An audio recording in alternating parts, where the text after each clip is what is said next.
one of the things I wanted to recognize in the beginning of our conversation is really what's at the source of the problem of life, right? I think Monty Python addressed this quite well at some point.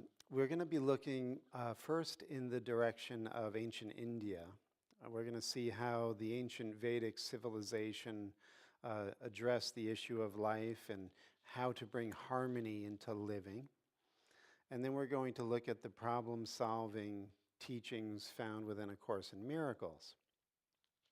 And if we can just jump right in, the issue at hand, according to the ancient Hindu, Vedic, and even the Buddhist teachings of India, is that we suffer because of ignorance, right? You've probably heard all of this before.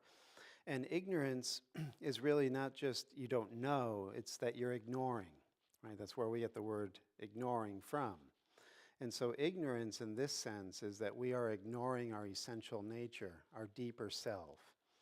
And the result of being in that state of ignorance is, as it's been said in the ancient Indian tradition, is that we then mistake what is not the self for the self.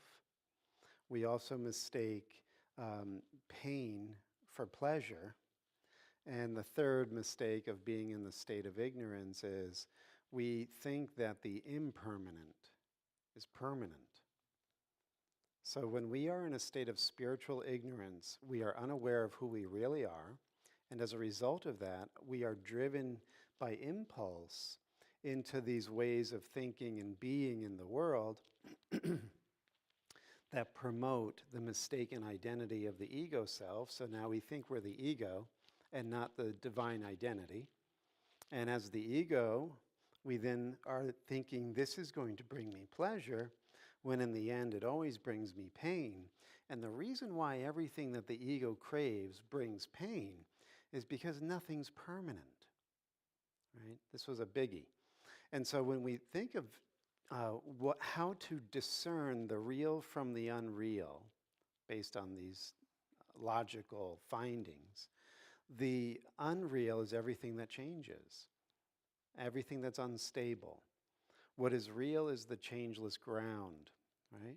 And so this way of thinking and then understanding and experiencing is at the heart of Buddhism and where we're going specifically today in Vedanta. We'll get more into what Vedanta is in a moment. But the insight that also must come for us, practically speaking, in the 21st century is we've also been part of this ongoing human drama of wanting out of suffering. I mean, this is one of the reasons why we come to these teachings, I think, in the first place, that something just feels off, disharmonious, unsettled.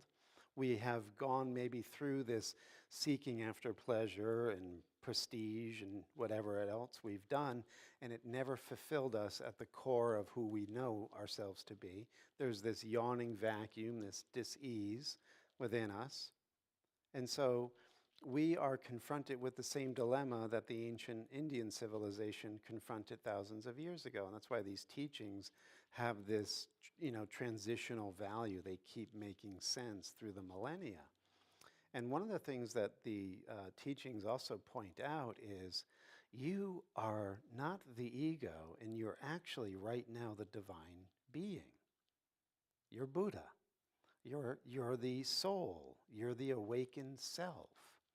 And because we are not focused on it, and we're focused on the impermanent, we're focused on trying to get pleasure in the world or avoid pain, and we're also focused on, clinging to the impermanent. We don't pay attention to who we are. We're paying attention to the unreal. So the teachings start off first and foremost by having us stop and begin to turn our attention onto the one who's listening, onto the witness, the one who's watching, onto this awareness. This is what meditation is. Meditation is simply settling the mind. Because when the mind stops moving and the mind becomes still, then the knowledge of the self naturally arises within awareness, like the sun peering through the clouds. You don't have to do anything to wake up. You have to settle and still, right? Be still and know. This knowing is the knowing of the self. So the stilling of the mind is quintessential in all of these teachings. But one of the things that we have to recognize is we are growing up, let's say, in a society, and we have been conditioned heavily by a society that's materialistic. So again, to do a little compare and contrast, in ancient Vedic civilization, their society, again, idealistically speaking, they recognized that you had to integrate pleasure, social duty, um, acquiring of wealth, and then liberation, right? So these were like the staples of a highly functioning, healthy society. Don't be puritanical, enjoy life, um, acquire the necessary things for survival and maybe flourishing for yourself and your descendants. And then also know that there's a deeper pattern or a deeper logic or structure or spirit to life. And begin to try to harmonize yourself and your family and maybe your society with that deeper level of being or dharma. And then when you get to a certain stage of development, you go for moksha or liberation. That means you leave the world of materialism and you go towards the self. This was all built into the social norms of ancient Vedism. Right? We don't have that here. We have work until you die, or do your best to retire early enough, play and distract yourself a little bit, and then die. And you're just a material being. This is kind of the society that we're looking at presently.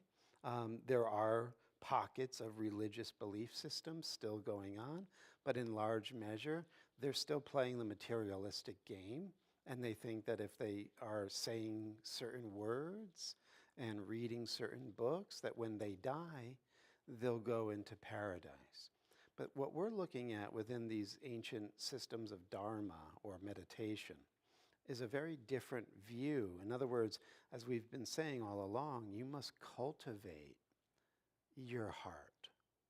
You must develop these inner awarenesses. And that means then you have to begin now to deepen your understanding of who you are. So what we're going to look at today are the teachings of Vedanta. And Vedanta, it literally means what comes at the end of the Vedas, these sacred teachings of India. And I'll give you some more factoids here, it might help. So the Vedas are divided into 4 parts. You have the hymns or the liturgy, the mantras. You have the ritual instructions, how to set up the altar and the sacred fire.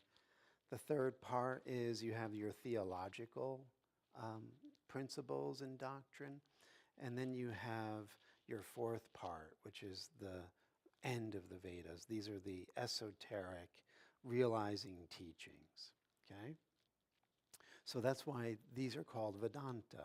They come after the Samhitas or the hymns. They come after the Brahmanas or the ritual. They come after the Aranyakas. These are the Vedanta. It's the end of those other 3 parts of the Veda. Okay? And what we're looking at in terms of the teachings of the Vedanta are the Upanishads. And the Upanishads is another interesting word. It literally means to sit near devotedly. And what that implies is you've gone on this quest to realize the higher self. And in order to find the higher self, you have to leave the conventional reality, right? And you have to go seek a teacher who has realized the self. And in ancient India, this usually entailed, like it did in the life of the Buddha, going into the forest, right? The Aranyaka. And so when you go into the forest, You find the teacher, and if you find a good teacher, you sit near devotedly, Upanishad. And what comes out of the teacher's mouth, or even just emanates from the teacher's presence, is the realization that the individual self and God are one being. There's no two-ness. At the core of you is the very breath and presence and energy and awareness of God. You are the offspring or spark of the great bonfire of the divine being. And when you realize this, that you have this divine spark as the basis of your very self, then you come to realize Atman, this inner state of knowing myself, is Brahman, is the great limitless being that is the being of all beings. I am that. You are that, right? So these are the teachings of the Upanishads. You come to a direct encounter with the deepest part of yourself, which then opens you up to the vastness of knowing the one self. There's no two. There's no other. And in Sanskrit, that is Advaita. No two-ness. This is where we get Advaita Vedanta. Right? There's no two-ness in these sacred teachings. And we're going to explore a very interesting teaching taken from the Upanishads. And I just love saying the words, so forgive me. Forgive me. It's kind of like, a little jolt. The Brihad Aranyanka Upanishad is where we're going to look this evening. And this is a conversation between a great sage, Yajnavalkya, and his wife, Maitreyi. And Yajnavalkya is about to go into the forest and pursue the path of moksha. He's lived his life. He's married, he's had children, he's given to society. Now it's time to retire. But retirement in this culture is go and find out who you really are. Liberate. And so he's about to do that. He's now gearing up to leave his family, his 2 wives, and he's going to go into the forest. And here's the conversation that ensues. So he says, "The time has come for me to go forth from the worldly life. Come, my dear, let me divide my property between you and Katyayani." So she says, Maitreyi, his wife, "My lord," and this should be going back to tradition. We should really implement this way of being again. I wish to be addressed as my lord by my partner. Where are you, Lee?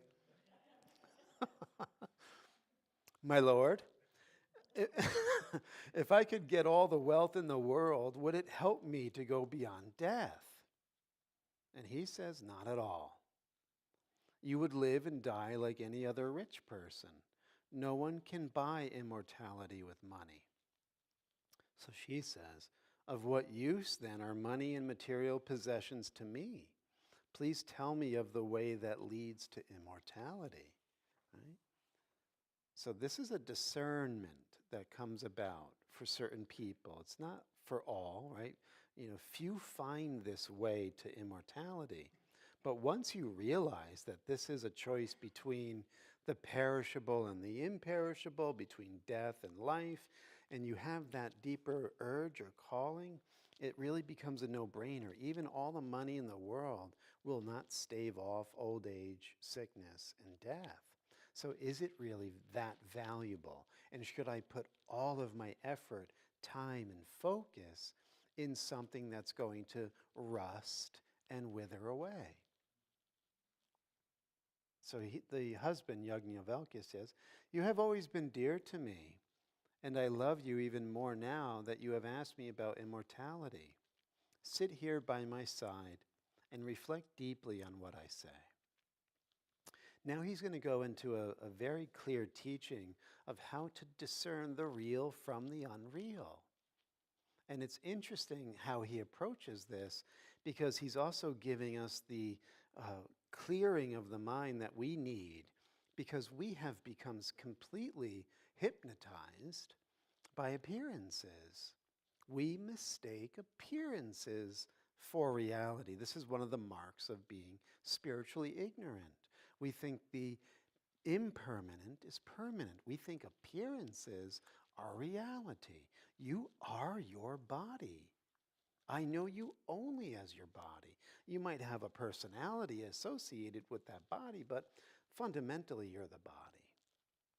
And so this is the teaching that will open the doors to a deeper dimension of true realization.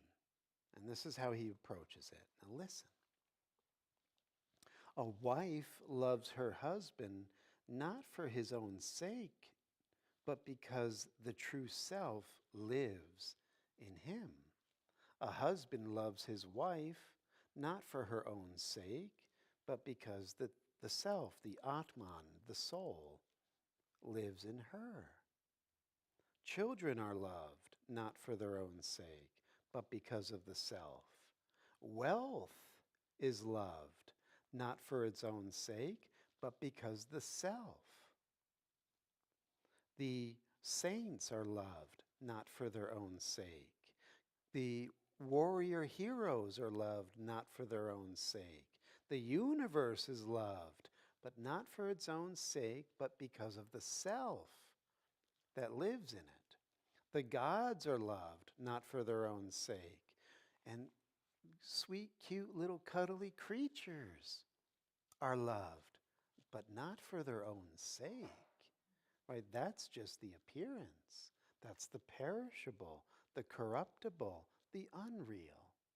But the self that is glimmering in the eye of your cat or your dog or your hamster or whatever you have at home, your snake, that is the self within that being. Everything is loved not for its own sake, but because the self lives in it. So as you're listening to this, it's also a trigger for you to discover, well, who am I? If I am not the name and the form that I was given at birth, who am I? And then when I begin to inquire, this is how I begin to pay attention. And wherever your attention goes, your energy flows. And if you begin to pay attention to the I am, the one that's witnessing, the one that's listening, the one that knows, the one that's aware, you will come to the ground of yourself. And when you recognize this ground, as it says in these teachings, you will then know the gold. And the one who knows the gold knows everything that's made out of gold. Bracelets and necklaces and earrings and, yes, even toilets. There are gold toilets, yes? So once you know the nature of gold, you know everything, because everything is made out of the light of the self. This is the Christ that John presents at the prologue of his gospel. In the beginning was the Logos, and everything was made by the Logos, and he is the light that shines in all beings. Right? That's why Jesus says in the Gospel of Thomas, if you lift up a stone, I am there. If you split open a piece of wood, behold, there I am. If you do it to the least of these, my brethren, you've done it to me. There's only one being. This is what we're discovering. We're ignorant of this being because we are bewildered by experiences. I love because that's my dog. I love because that's my partner, my mother, my car, my political party. We have I, me, and mine driving our life. And it's all based on these flickering, ever-changing appearances. And we suffer because we're trying to make appearances reality. So the end of our problems would actually be to wake up to the knowledge that there's only one of us here.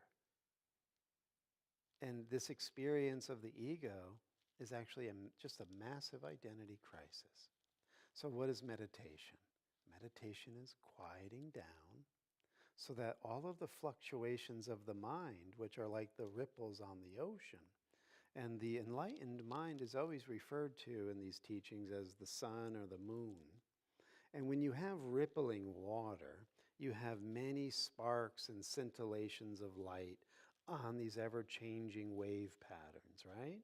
That's what our minds are doing. The mental substance is very much like that kind of fluid. So the definition of yoga, taken right from the Yoga Sutras, is you got to still the mind. And when then you still the mind, you can recognize yourself. When you recognize yourself, you recognize all beings, because all beings live in and as yourself. And what's the natural response to all these beings? Love. Love is actually the connection of the self to the self. That is the natural state, is to be in love with all living things. We're going to get more into that when we turn to the Course. A little bit more from the Upanishad. So he tells his wife, the self has to be realized. Hear about this self and meditate upon it. When you hear about the self, meditate upon the self and finally realize it. Then you'll come to understand everything in life.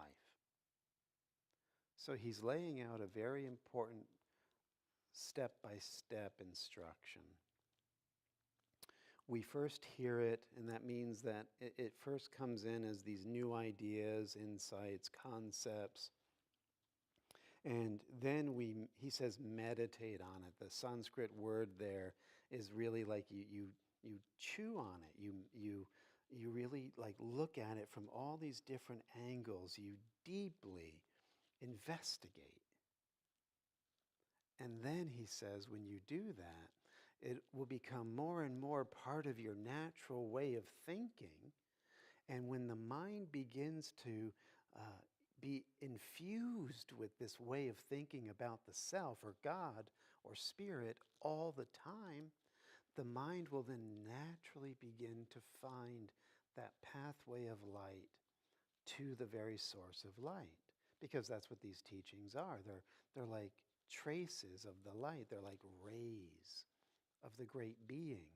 So when these ideas hit your mind, they're hitting your mind with truth frequency or truth vibration.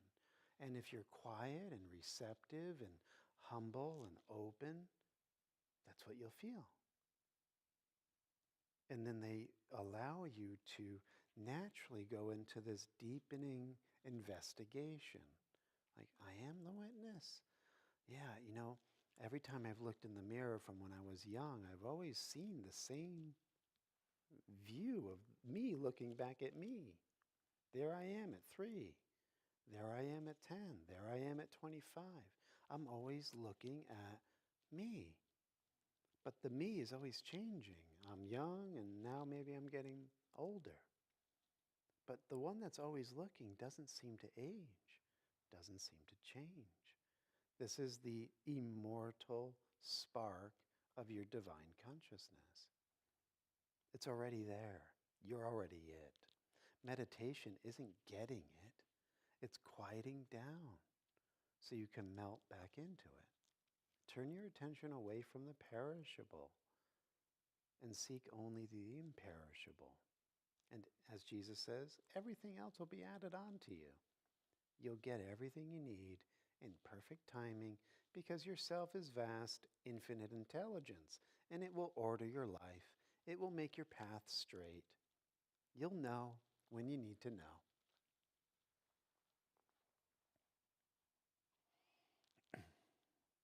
And then finally here, this is taken from another Upanishad, Katha Upanishad. When the 5 senses are stilled, when the mind is stilled, when the intellect is stilled, that is called the highest state by the wise. They say yoga is this complete stillness in which one enters the unitive state, never to become separate again. If one is not established in this state, the sense of unity will come and go.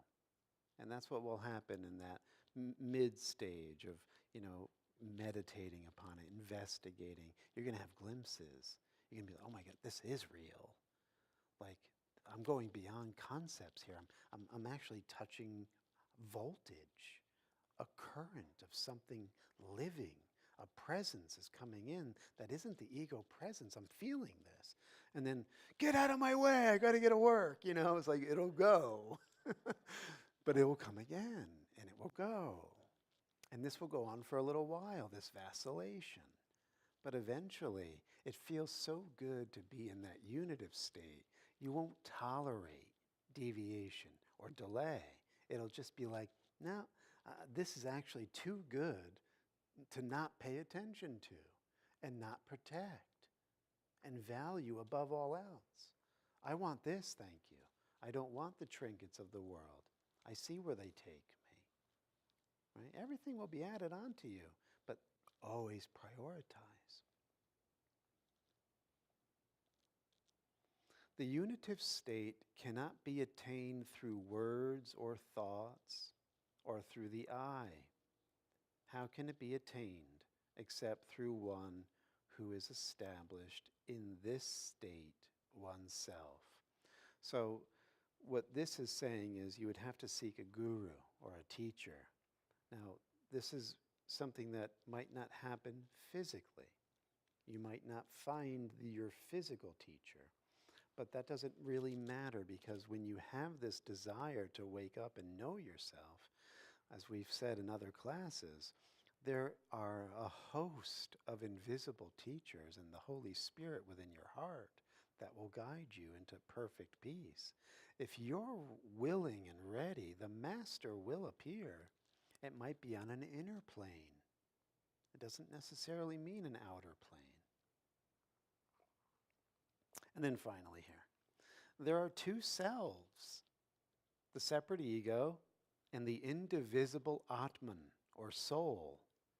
When one rises above I and me and mine, the Atman is revealed as one's real self. When all desires that surge in the heart are renounced, the mortal becomes immortal. So this is another part of the meditation process, that as you sit and just sit and breathe and relax and pay attention and just watch, you're watching. All of this stuff will come up from the subconscious, right? This is where we're really living. Like the impulses that we feel, the conditioning that we were talking about earlier, it's all within the subconscious mind. So as we get still and the mind substance goes quiet like a still lake, then a lot of the hidden energies of the unconscious will come up naturally. And so sometimes you'll feel elation, like, euphoria, like, wow, I must be really catching the wave of meditating now. This is awesome. Let me kind of really, really focus now. And then that might go and you're in the midst of a storm. And these energies and negative emotions are like going to overwhelm you. And that's why he's saying in this teaching, you have to actually abide as the witness. Don't go high when the euphoria comes, and don't go low when the emotional storms emerge. Always stay glued to the witnessing state so that you can let these potentials, and what he calls them here, he says, the surge of the desires, let them settle. They'll eventually exhaust themselves, but don't chase after them. Don't make them mean anything. Oh, I'm depressed. Oh, this is never going to work out in my favor. Oh my God, I can never live without this person who's left me. Those desires, those missings are going to come up in your awakening. Don't be taken away by them. It's Maya.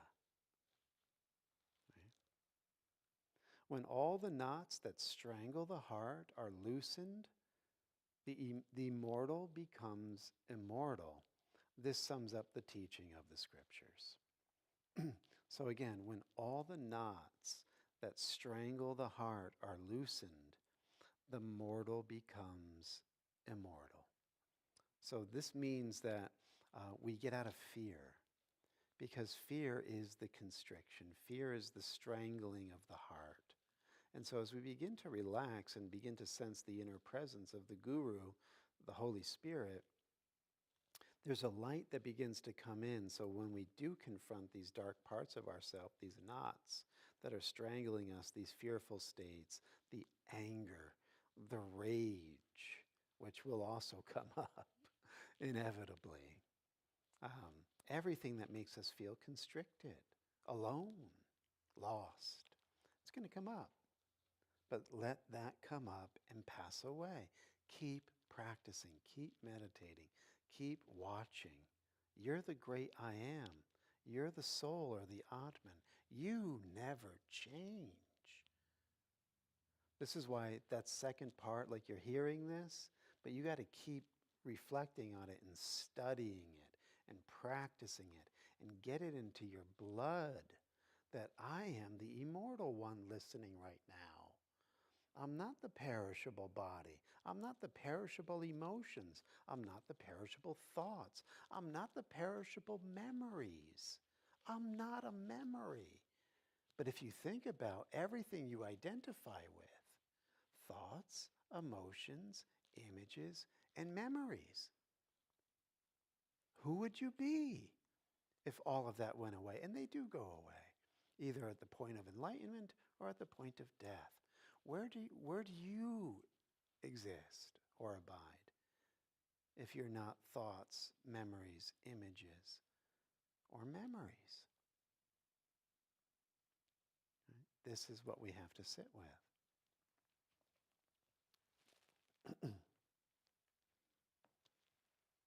So let's just take a moment and do just that.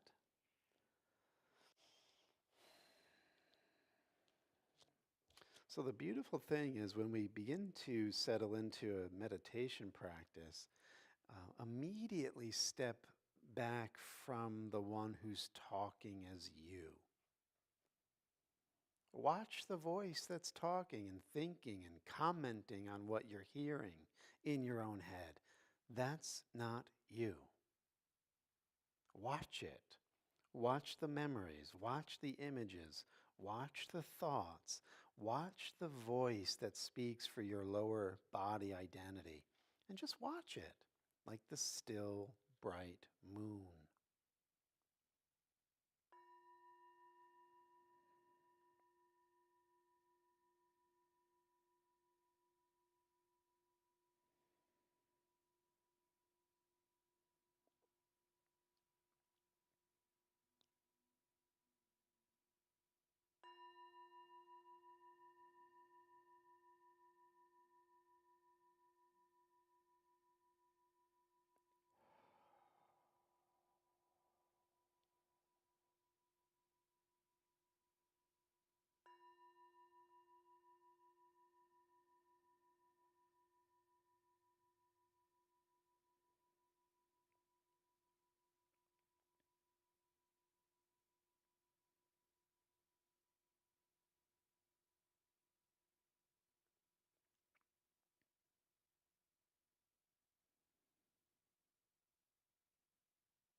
just rest in the awareness of I am aware.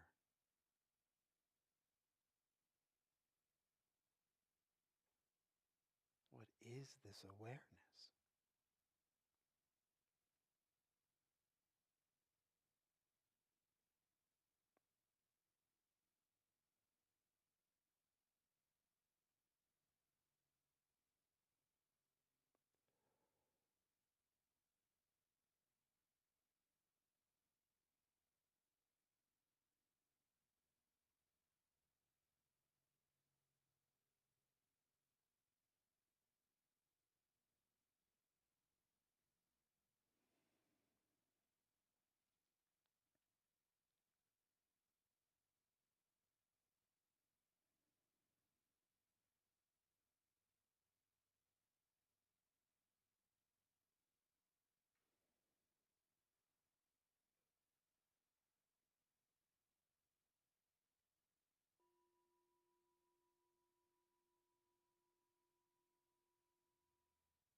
And so just stay present to this I am aware and know that it's the beginning of everything in your universe. You wouldn't have any other experience of anything or anyone if you first were not aware.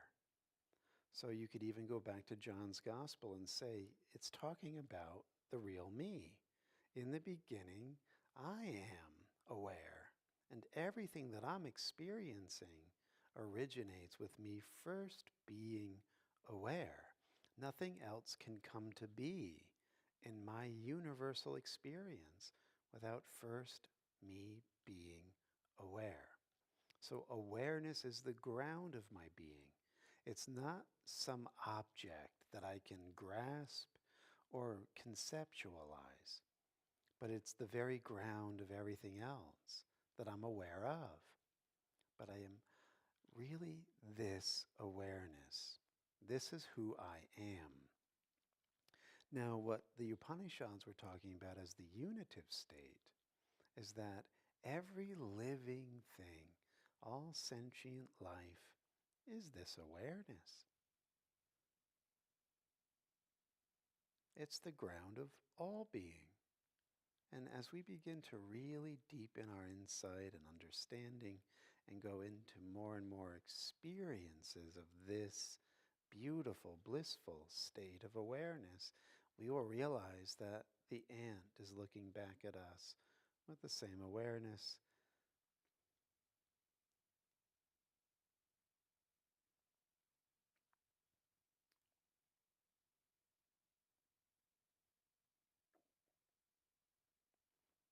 And so now as we go into the second part of our talk, the problem that we are having is we feel like this self that is me, it's aware, but it's the body first. It's not awareness first. And it's not joined or unified with all living things. It's separate, cut off from all living things. And so I'm living in my own private world. I'm not really feeling the connection to life as life. And so that really is a problem.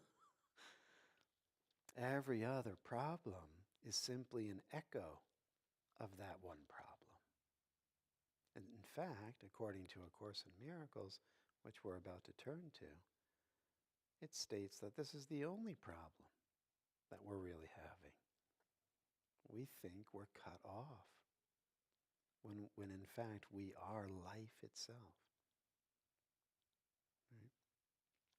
There's a beautiful story where in Buddhism they have what's called the Jataka tales. These are the tales of the lives of the Buddha that he lived previous to his incarnation as Siddhartha Gautama when he woke up, right? So in one of the Jataka tales, which are the birth stories, it says this is how the Buddha got on the path. The first choice he made that got him on the path of awakening, he was in hell and he was suffering. in this tormenting experience with demons all around him. And the demons were making him and another person that he was suffering with carry these heavy loads, and they just couldn't do it. And the guy next to him was stumbling over the weight and falling down and was getting whipped and beaten. And in that moment, the Buddha said, "I'll take your burden from you." And it was this moment of joining, of thinking of another more than himself, that actually began the journey of the Buddha. That's when the seed for the unitive state was planted. So this is how it comes. It comes very subtly, oftentimes not with fireworks, but with these little acts of kindness, with these moments of connection. I don't want to be melodramatic here, but something that happened recently, I had I had to bring my car into service for the tires to be changed. And I had a really negative experience at this tire kingdom near me. And so I was kind of dreading it in a way. And when I had gone there, not only did I need tires, and, and that was a price that was, just stretching me a little bit, but I needed this, and then I'd get a phone call 20 minutes later, and now I needed that too, and another call, and this, and I can't drive the car really without doing the other side because that side's going to be going too. So what turned out to be, just like I'm going to be able to budget myself to like this tremendous thing. But what I wanted to say is I've been driving a car that sounds like a Formula 500 race car. And it's like a sporty sedan, and it's sounding so noisy for years, and nobody at Lexus, when I would take it in to get fixed, was fixing it. So the guy went above and beyond, gave me these parts at cost, was really trying to work with me. And in the end, he really fixed the problem. And so Lisa encouraged me. She's like, that's amazing that they were able to fix the problem because it's been ongoing. Why don't you bring him donuts? So I went and I got 24 donuts, and I brought it to the shop, and I thanked the mechanic, and I thanked the guy that helped me. And when I was saying my goodbyes, the guy that helped me on the phone the whole time came from around the corner, and he hit my hand with a handshake and looked me so deep in the eyes. And I was thanking him, and he was thanking me. And I'm telling you, I didn't want to be melodramatic here, but there was a connection in that moment of brother to brother. And and all the appearances went away, and it was a true miracle, as the Course would define it, this joining. And I left there, I had tears in my eyes. My heart was overflowing. And I'm thinking, this is what life really is. Like, we get so caught up in our stories. We get so caught up in how we're going to fix and plan and what we can budget and what's going to be too much. But that was the moment that really made life worth living. And we have these opportunities, he says in A Course in Miracles, all day, every day. And we're ignoring them. In fact, we go out of our way to ignore them because we're too busy, we're too focused on things. And so it's these moments, these touch points, like we were just saying with the Buddha, that actually fuel our path into enlightenment. So this is the sharing and the joining aspect of the unitive state, because what we're really doing in those moments is saying, I know you. You're actually my soul. We don't say that verbally in our head or anything, but that's the feeling. I walked back to the car feeling that. So this is the invitation always to join with your brothers, right? To be compassionate, kind, and loving, and be creative in how we go about doing that, right? It brings a lot of joy, especially, he says to Helen in A Course in Miracles, like, if you're depressed and you're feeling down, go do something for a brother.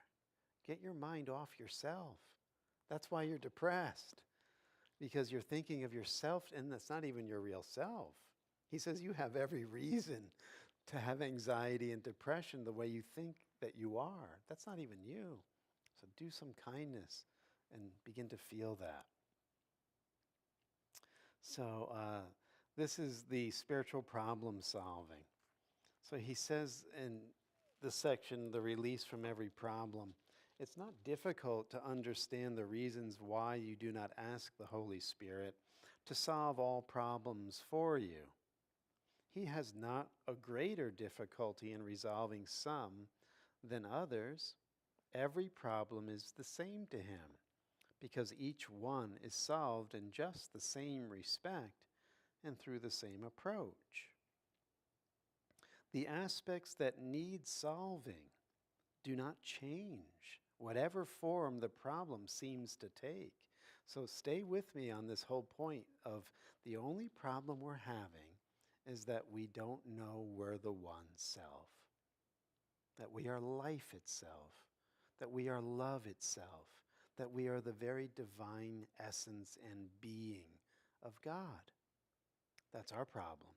That's why he says each problem is solved in the same respect and through the same approach. The aspects that need solving don't change. We're ignoring our real self. That doesn't change in any problem we're having. Any problem, no matter what form it takes, can only be in our awareness because we're not aware of the one self. If we're aware of the one self, you can't have problems because there's no other reality than the self. Okay, build on this. A problem can appear in many forms, and it will do so while the problem lasts. It serves no purpose to attempt to solve a problem in a special form. It will recur and then recur again and yet again until it has been answered for all time and will not rise again in any form. And only then are you released from it. So the one problem is I'm separate from my brother. That's not myself. And I am now feeling the problems arise one after another in multitudes of forms because I'm not aware of who I am. And I don't realize my brother is my I am.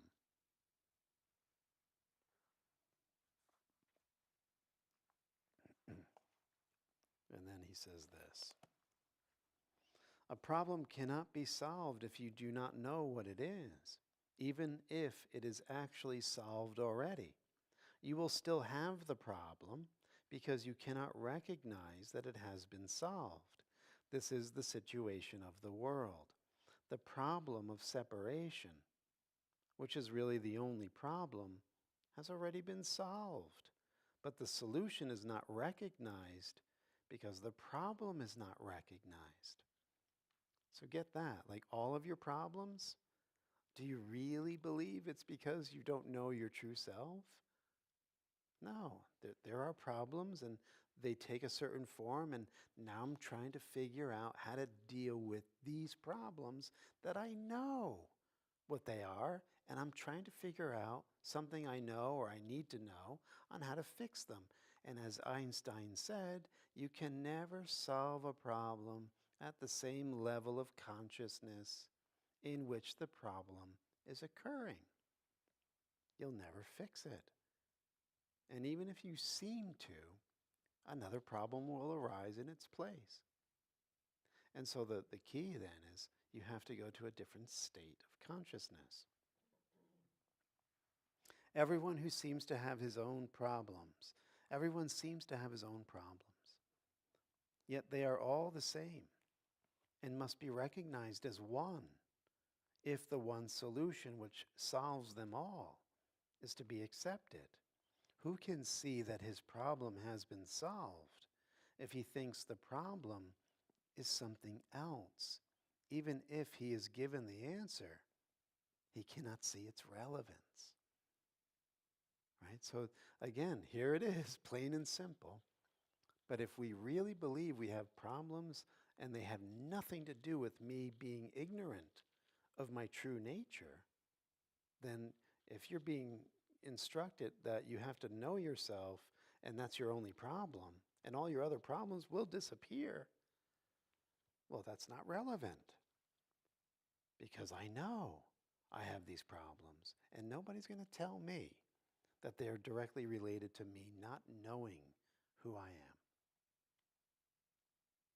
Right? So the relevance will only begin to set in and make sense if we really begin to listen and look at the cost of not knowing ourselves. It's tremendous. How can you know anything? How can you be in a relationship? How can you know what love is? How can you join with anyone else if we're only living in our own private world, thinking that we're a self that we're not? Right? So this is why we meditate. This is why we really want to wake up, because joy is on the other side of that. True love and connection and peace, unshakable peace. And then he says, we don't see the relevance, and that is the position in which we find ourselves now. He tells us, you have the answer, but you are still uncertain about what the problem is.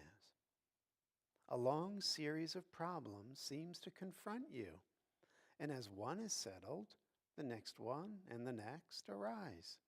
There seems to be no end to them. There is no time in which you feel completely free of problems and at peace. The temptation to regard problems as many is the temptation to keep the problem of separation unsolved. Right?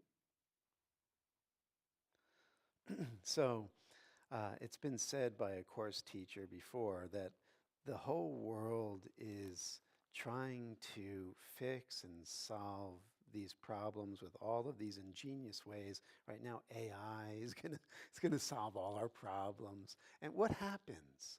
Whenever we have a new breakthrough in technology, we don't realize, like those pharmaceutical commercials, side effects may include.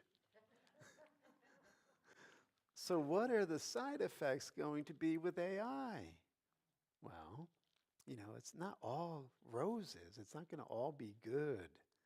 So everything that's trying to solve a problem creates more problems. That's the nature of the world. And why? Because we want to be bogged down with problems. We don't want to look at ourselves until we realize there's really no other way out of our suffering. Then we can see all of these problems appear to be like branches on a tree because the root is, I am unaware of myself. I don't know who I am. So that is what I want now. That is why I meditate. I want to know who I am. And then as it says, you will begin to realize that the problem has been solved. And the images that are given in A Course in Miracles to describe who you are is, as the ego body identity right now, it feels like we're just a little ripple in the universe, right? Just this little speck of life. And he says, but if you were to think of it as a ripple on the ocean, what is the ripple without the ocean? In fact, the ripple is the ocean. Or what is a sunbeam without the sun? The sunbeam is the sun. So the light of your awareness right now that's listening, that's pulling in these teachings of truth vibration, that's because you're already this. You know this. That's why he refers to it as recognition, recognizing, knowing yourself again. You have to know something before you ignore it. So if you're in spiritual ignorance, it implies that you knew yourself and now you're choosing to ignore it. You're choosing to forget it. That's why when you are ready to remember or recognize, it's simply coming back to your natural state. And he says it's as natural and easy as the ripple just relaxing into the ocean. You don't do anything to get it. You are it. This is the other thing that gets played out in the ego thoughts. Like, I got to sacrifice. I got to give up. I got to do things now that are going to take away my pleasure and my peace and my time. No, you got to relax and let go and choose to pay attention to the light of being that is at the very core of who you are. And that will bring you a sense of peace. And once you feel that current, it's going to draw you in. And you're going to be like, what was I waiting for? He says it so beautifully in this last piece that I want to share with you. He says, everyone has experienced what he would call a sense of being transported beyond himself. This feeling of liberation far exceeds the dream of freedom sometimes experienced in the special relationship. It is a sense of actual escape from limitations. If you will consider what this transportation really entails, you will realize that it is a sudden unawareness of the body and a joining of yourself in something else in which your mind enlarges to encompass it. It becomes part of you as you unite with it, and both become whole as neither is perceived as separate. What really happens is that you have given up the illusion of a limited awareness and lost your fear of union. The love that instantly replaces it extends to what has freed you and unites you with it. And while this lasts, you're not uncertain of your identity and would not limit it. You have escaped from fear to peace, asking no questions of reality, but merely accepting it. You have accepted this instead of the body and have let yourself be one with something beyond it, simply by not letting your mind be limited by it. So I'll leave you at this. He says, the sudden expansion of the self that takes place with your desire for it is the irresistible appeal that this instant can hold out to you. Right? It's always now. It's always now. It calls to you to be yourself within its safe embrace. There are the laws of limit lifted for you to welcome you to openness of mind and freedom.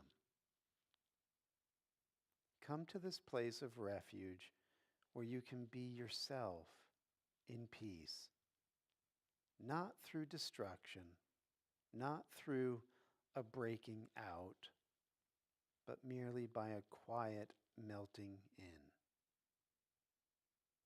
For peace will join you there, simply because you have been willing to let go the limits you have placed on love and joined it where it is and where it led you, in answer to its gentle call to be at peace.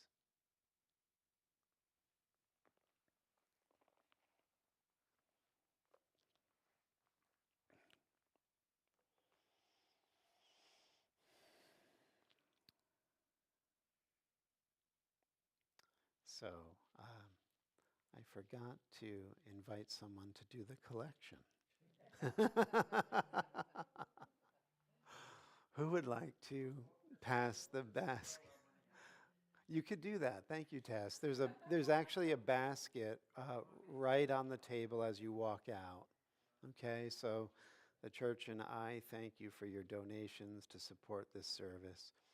But before we depart, does anybody have any thoughts or feedback that they want to ask or add?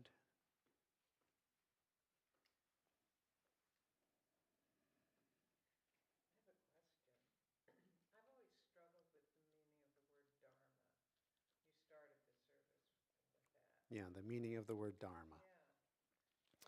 It's a complicated question, to be honest with you. There's about 9 definitions to dharma. The root, dhr or dur, means to hold together. So it can be law. It can be your nature, like your swadharma is your true nature. It can mean sacred teaching. Thanks, Ron. It can be your destiny or what you were created to be. Like the dharma of fire is to burn and to be hot. So it's all of these things, but it's usually in the way it's being referred to as sacred teaching. Thank you, brother. We'll bless the offering. And we intend it to be an appearance that brings all beings to true knowledge and true wisdom. And so it is. Amen. Thank you. All right. Let's seal the deal.